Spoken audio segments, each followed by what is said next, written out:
The first change is that player count for Hive Hunt has increased to a 16-player mode, up from only 4 players. I'm more inclined to play this mode now. This is much better with more players. I would like to see more side objectives, give me reasons to explore corridors in the cave. With the higher player count, you have the option to split up and be doing other things. I ran into an issue in my first match. A nuke was accidentally dropped into a pit, rendering it impossible to reach, but the marker is still there. A few people tried to get to it but died when they dropped far enough. Nukes need to respawn if they're dropped over a ledge or become unreachable. If this happens, another nuke canister should reappear at the previous checkpoint. I then asked myself a question. Instead of using the nuke canister, could I use the nuke utility and blow up the egg nest? No, you can't. I'm not complaining because doing so would defeat the purpose of the nuke canisters, but I did need to check to see if this would work, and it doesn't.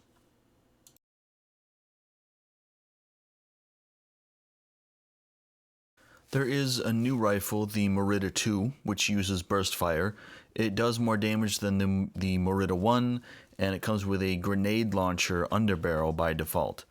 This is a good weapon. I like using it. You can upgrade this to be fully automatic, but I prefer the burst fire mode. You can change the underbarrel to a plasma launcher. That's the same type of projectile that grenadiers use. This will easily one-shot a group of warriors. This weapon is a little goofy looking. It's round and looks like a potato to me, but I do like it. Speaking of weapons, the lure grenade was nerfed. The number of bugs that it attracts was decreased from 10 to 4. That is quite a substantial change.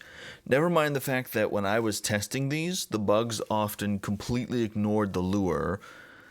I saw bugs be attracted to it briefly, only to walk away before the explosion went off. This change was made because players were using the Demolisher's grenade launcher ability to fire 3 lure grenades and control entire hordes of bugs. I understand why they did it, but I don't like how it was done. The lure grenades are not useful because they attract so few bugs, or rather, from what I have seen, they don't work at all. There has to be a middle ground so that the Grenadier's ability with lure grenades isn't overpowered but still useful. Matchmaking is something that has been on my mind for a while. I don't like the way matches are made. You're given a limited list of modes, maps, and difficulties. If you want to play Arc mode on hard and it's not in the current rotation, you're out of luck. You have to wait an hour or play something else. The quick play option doesn't open up new match types. It filters the matches currently in rotation. I think that the matchmaking needs to be redone. Ideally, we should be able to search by map, mode, and difficulty level. People are not going to look at this list, unable to find something they want to play, and then twiddle their thumbs for 60 minutes, hoping the game will offer something they want later. They're not going to do that. I don't do that. Why would you make people wait to play how they want? This whole thing needs to be scrapped. It's a bad way to do things. The answer I always come back to are servers. It's not going to happen, and most games have moved away from servers. I know that, but I don't care. I don't care how resource intensive that is or how expensive that is. I don't care. I will die on this hill. I noticed twice that the ore canister I was carrying disappeared. In the first instance, I'm not sure what happened. It disappeared early on, and when I went to deposit the ore, I had nothing. The second time, it looks like a visual glitch. I and this guy want to pick up the same canister. He picks it up. He's got it. I also pick it up, and it looks like I've got it. I turn around, and I see him with his arms out, but no canister, because I have it, or so I thought. I hear bugs behind me, switch to my weapon so I can shoot them, and my canister is gone. It hasn't dropped on the ground like it should be, it's not anywhere. It turns out the other guy had the 2 canisters the whole time, and I had a visual glitch making me think I have the ore in my hands. At least that's what it looked like to me looking back at this. That needs to be fixed. You're making me think I've got something I don't. To this day, the climbing does not work properly. I press the jump button many times, and I can't grab onto the wall. I mantle over something, I lag, and the climbing animation plays twice. This has been in the game since the beginning. 2 years ago. Climbing the base walls is still a chore, although sometimes it works fine the first time. It's hit and miss. It's annoying. Can you please fix it so that it registers when I'm close enough and I hit the jump button that I grab it and climb? There were a couple of times when I was killed and my body went flying high into the air and flew pretty far.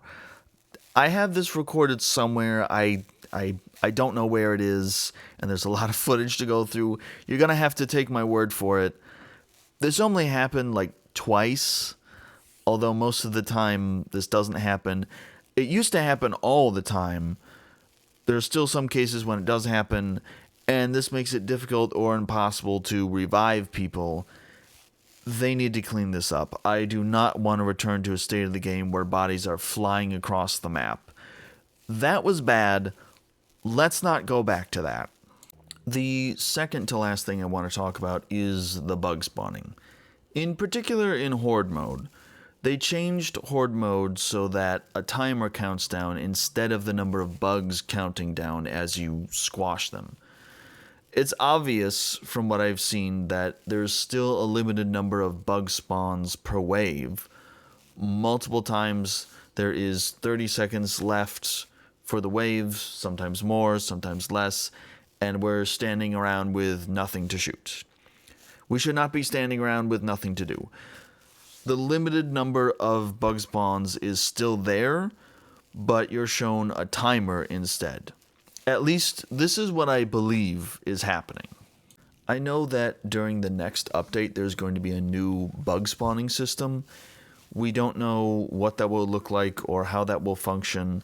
I hope the new spawn system will address this problem of finishing waves early and having nothing to do. There should be bugs continuously throughout the wave, right until the end we should be fighting. The last thing I want to talk about is the player numbers and long-term sustainability of this game. This game has had a middling number of players for a long time, with only small peaks in the player counts. It has never come close to the number of people playing in May 2023. This being released on consoles has helped. I can see that when I play. There's a good mix of PlayStation and Xbox players in the game. You certainly want crossplay on. I said this in last video, and the 1.6 update is already planned. However, there needs to be a major update that is focused 100% on fixing bugs, glitches, and optimizations so the game runs better. I don't know if any Offworld developers will see this, but that's what needs to happen. I'm talking directly to the devs now. I don't know if there's some kind of disconnect or y'all don't understand these issues and how that's pushing people away and keeping them away.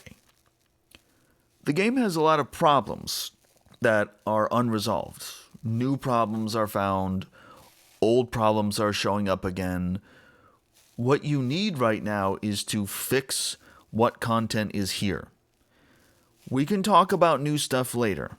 By not addressing these problems, and many more I didn't mention, this is keeping people away. I would love to speculate about new weapons, new utilities, new maps, new modes, but I can't do that because the list of problems is a mile high.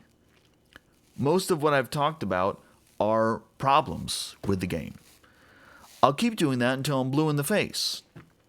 You need to focus on fixing what's here, not adding new content. Your player base on PC is hurting, and the numbers bear that out. This is a fun game when it's working right. However, it so often doesn't work right. People will bring up Helldivers 2 and tell me Helldivers 2 is a better Starship Troopers. They share similar humor. They're about killing aliens, and that's about it.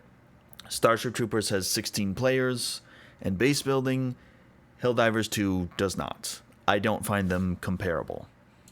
Plus, I remember what Sony did, making the game widely available and then doing a rug pull with the sales were restricted in, what was it, 170 countries that it was available in before, and then it just wasn't. They've rolled that back, so it is available more widely now, but it took them a long time. People are quick to forgive and forget when a company makes a thing that you like. I'm not that forgiving. Corporations are not your friends. I don't care if they make a thing that you love. You don't owe them anything. Anyway, I hope the next update does more to resolve issues. I will be here looking at it, and I will let you know.